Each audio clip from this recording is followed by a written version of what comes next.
어제에 이어서 오늘 계속해서 논문 코나무를 위한 꿀팁 같이 나눠보도록 하겠습니다. 지난 시간에는 저희가 1단계 논문 설계에 대해서 여러분과 함께 말씀을 나누는데요. 논문 설계 단계에서는 연구 주제 먼저 정하고 너무 거창한 주제 말고 여러분 주변에 있는 주제를 잘 찾아보시면 좋을 것 같고요. 그리고 선행 연구에 대해서도 말씀을 드렸습니다. 선행 연구는 너무 많은 것도 문제고 너무 작아도 너무 적어도 여러분 논문을 진행할 때 조금 불리한 요소이기 때문에 적당한 선행 연구 있는 것이 가장 진행하기가 편하고요. 물론 선행 연구 많거나 적거나 그런 거는 절대적으로 선행 연구 많거나 적거나 그거는 논문 진행 못하는 요소가 아니고요. 조금 저희가 초보자 입장에서는 조금 진행하기가 어렵다 말씀을 다시 한번 드리겠습니다. 세 번째는 이론 배경은 여러분 논문 이 문제, 연구 주제를 분석하는 틀이라고 생각하시면 되겠습니다. 연구 문제는 선행 연구를 통해서 그 한계점 찾으면서 본인의 연구 문제를 도출하시면 되겠습니다. 오늘은 두 번째 단계를 같이 볼 건데요. 오늘은 연구 실제적으로 수행하는 과정을 같이 보도록 하겠습니다. 수행하는 과정은 첫 번째 연구 방법을 생각하셔야 되는데요. 저희가 가장 흔히 알고 있는 방법은 두 가지가 있습니다. 첫 번째는 양적 연구, 알고 계시죠? 즉 저희가 많이 사용하고 있는 거죠.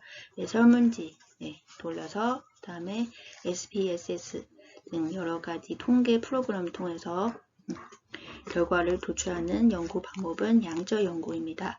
양적 연구는 그 양 중요시하기 때문에 표본 일정한 양이 있어야 전체 표본을 대표할 수 있기 때문에 보통 100 이상을 요구하고 있습니다.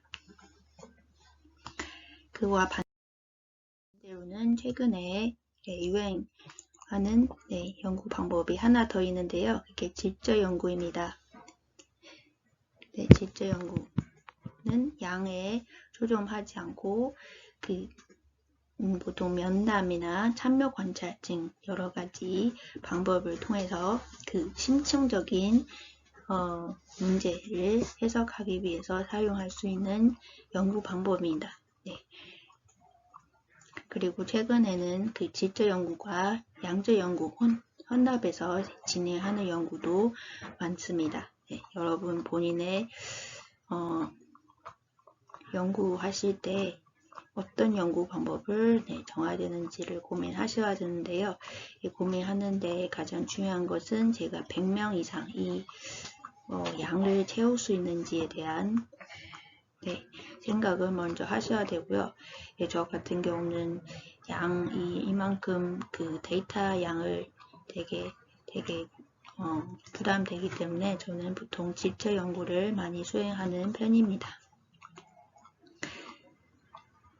그러나 질적 연구는 양적 연구보다 편하다 그런 생각을 드린 생각입니다. 왜냐하면 질적 연구는 면담을 하고 나서 그 면담 자료를 그대로 다 전사하고 그 내용 계속 여러분 읽고 그 내용 안에 있는 키워드 같은 거 찾아서 분석해야 되는 과정인데요. 그 과정도 굉장히 힘든 과정이라고 볼 수 있습니다. 그래서 양적 연구인지 질적 연구인지 그 둘 중에 쉬운 방법은 없습니다.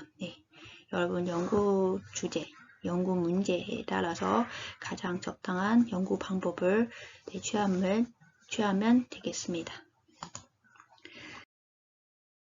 그러면 여러분 한번 본인의 연구 주제를 한번 생각해 보세요. 본인 연구를 주제 하나를 생각을 하시고 그 다음에 양적 연구하려면 어떻게 할 건지 질적 연구하려면 어떻게 할 건지 한번 생각해 보세요. 예를 들어서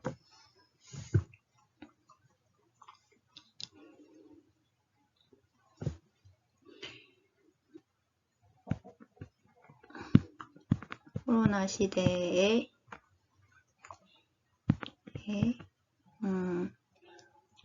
온라인 수업 온라인과 오프라인 수업에 대한 연구 이렇게 하시면 영재 연구는 당연히 설문지를 통해서 하시면 되고요.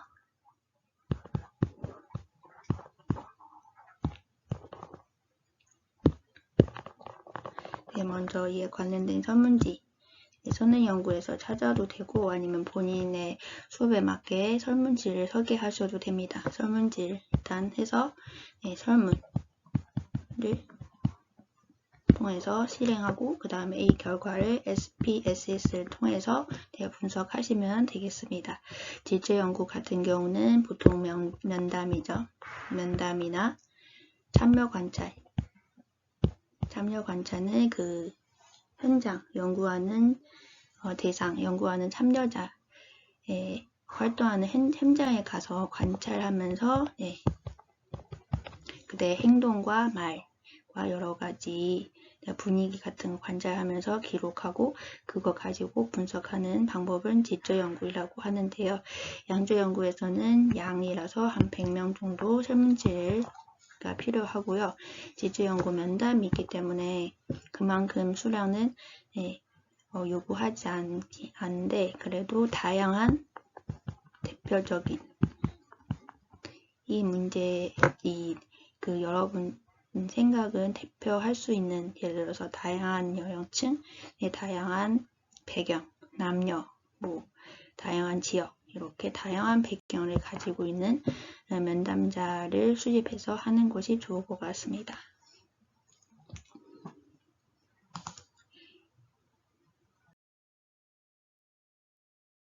저희가 양적 연구할 때 설문조사를 할 수 있는데요.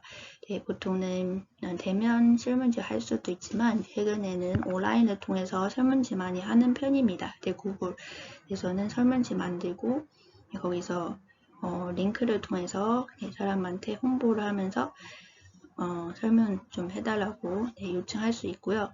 그 문제점은 그렇게 응시하는 비율이 그렇게 높지는 않습니다. 그래서 이를 통해서 100명 이상 모으려면은 좀 힘든 작업이라고 할 수 있는데요.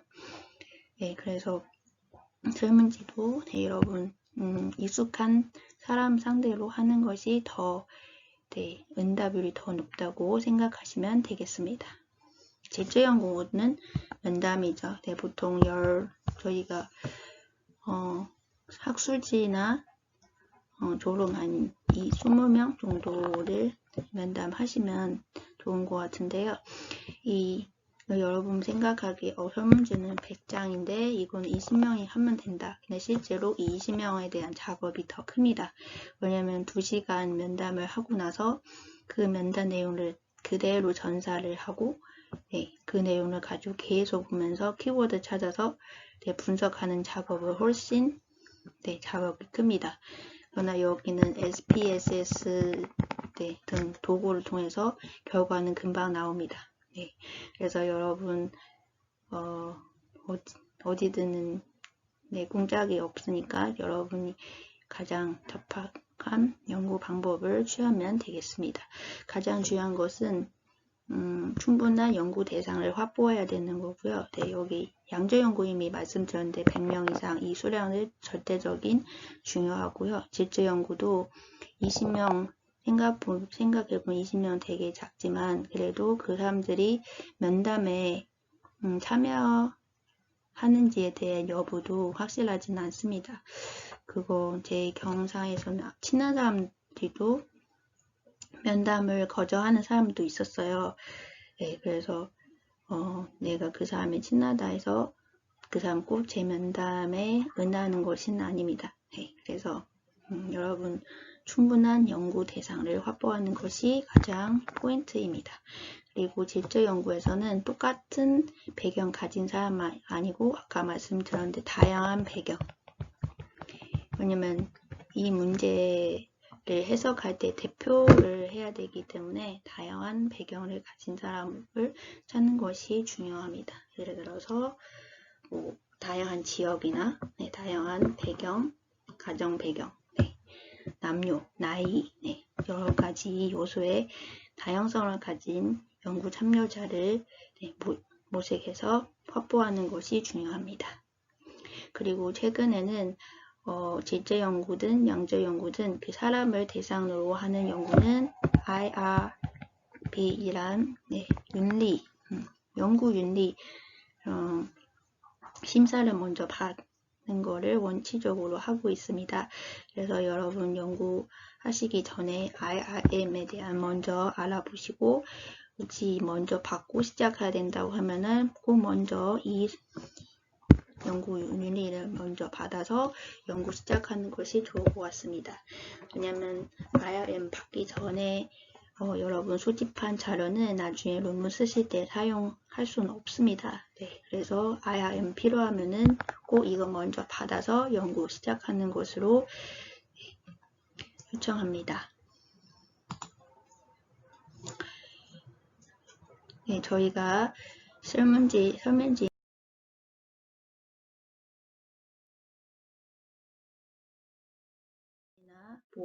면담을 통해서 얻은 자료들을 분석을 해야 되는데 양적 연구는 쉽습니다. SPSS에 돌리면 되는데 근데 문제는 저희 보통 사람 SPSS로 돌려서 나온 결과 해석할 수가 없어요. 그래서 이거는 전문가의 도움이 필요하고요. 아니면 그에 관련 공부를 따로 하셔야 됩니다. 질적 연구는 코딩 다른 말로 하자면 그 주제어 같은 거 반복적으로 나오는 말 중심어 같은 거 찾아서 그리고 본인 연구하는 주제에 따라서 중요한 부분을 잡아서 정리하는 작업이라고 생각하시면 되겠습니다. 그리고 질적 연구이라고 해도 안에 여러 가지 방법이 있어요. 예를 들어서 현상학 연구, 문화기술지 연구 되게 많습니다. 그래서 여러분 본인 연구하는 내용에 따라서 적당한 질적 연구 방법을 찾아서 그에 대해 공부를 하셔서 그에 따라서 방법과 과정에 따라서 자료 분석을 하셔야 합니다. 여기 옆에 보시면은 저는 지난번에 말씀드렸던 것처럼 한 중국어 교사 대상으로 연구를 했고요. 연구하는 분석하는 틀은 상호문화 역량. 제가 봤을 때는 교사 생활 중에 가장 중요한 것은 대인관계. 대인관계 중에 어려움이 있으면 그게 해결하는 방법을 바로 상호문화 역량을 키우는 것이라고 보고 있습니다. 그래서 이런 관점으로 자료를 분석하고 그래서 결국은 과거는 부족하기 때문에 인간관계가 어려움이 있었고 그 중간에는 상대방에 대한 이해를 점점 하려고 하는 깨달음이 있었고 결국은 결과적으로는 형상학문을 통해서 여러 가지 동료이나 친구, 학부모, 학생들의 관계를 개선할 수 있다는 결과를 도출을 했습니다. 이렇게 여러분들 본인의 연구 문제에 대한 분석을 먼저 잡고 그리고 그의 적당한 질적 방법, 연구 방법에 따라서 자료를 분석하시면 되겠습니다.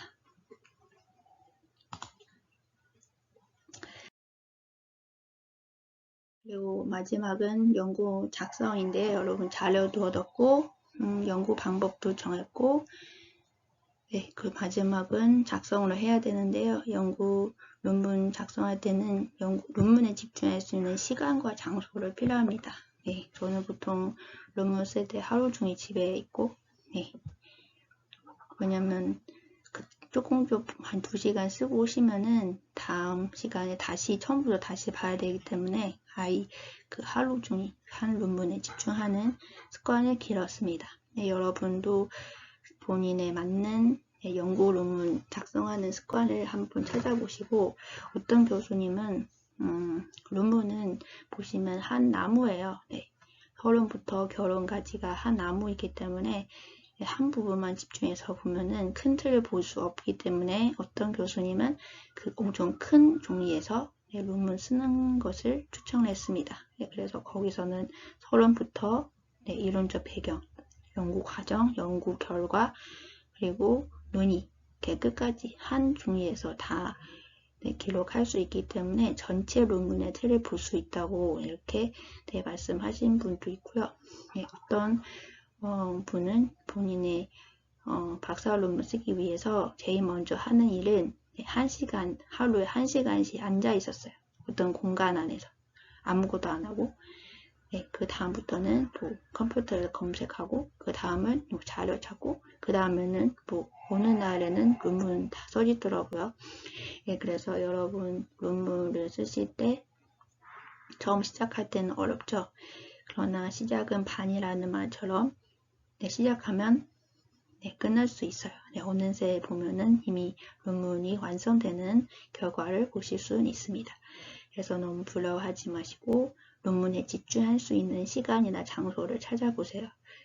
시간은 부담되지 않은 시간, 하루에 1시간으로 시작해도 되고요. 이렇게 논문을 도전하시면 되겠습니다.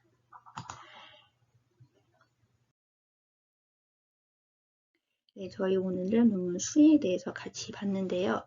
연구 방법은 2가지가 있고요. 양적, 질적, 혼합은 이 2개 같이 들어가는 거죠. 그리고 자료 수집은 보통 설문지나 면담에 해당되고요. 분석은 이것도 양적, 질적, 연구 방법에 따라서 다르고요. 작성은 여러분 집중할 수 있는 장소과 시간을 먼저 정하고 작성하시면 되겠습니다.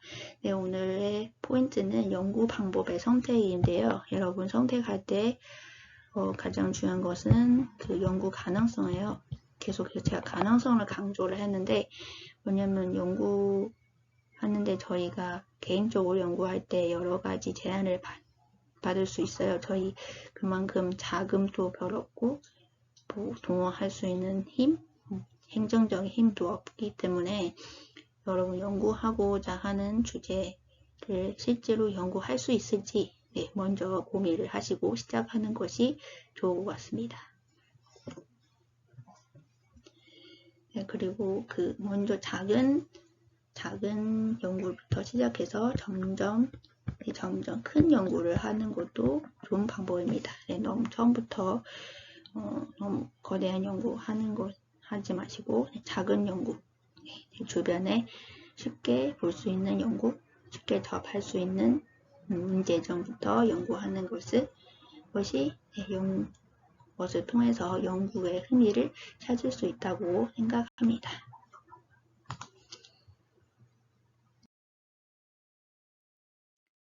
세 번째 단계는 개인 논문 지도인데요. 혹시 논문 작성하는 데 도움이 필요하시면 이 메일을 통해서 저한테 메일 보내주시면 제가 여러분 질문에 대해서 한번 답변하도록 하겠습니다. 그러면 저희가 함께 논문은 평생 가야가는 학문에 있어서 평생 가야 되는 길이라서 여러분 논문을 쓰실 때 너무 두려워하지 마시고 저와 함께 여러분 좋은 논문을 작성하시기를 기원합니다. 감사합니다.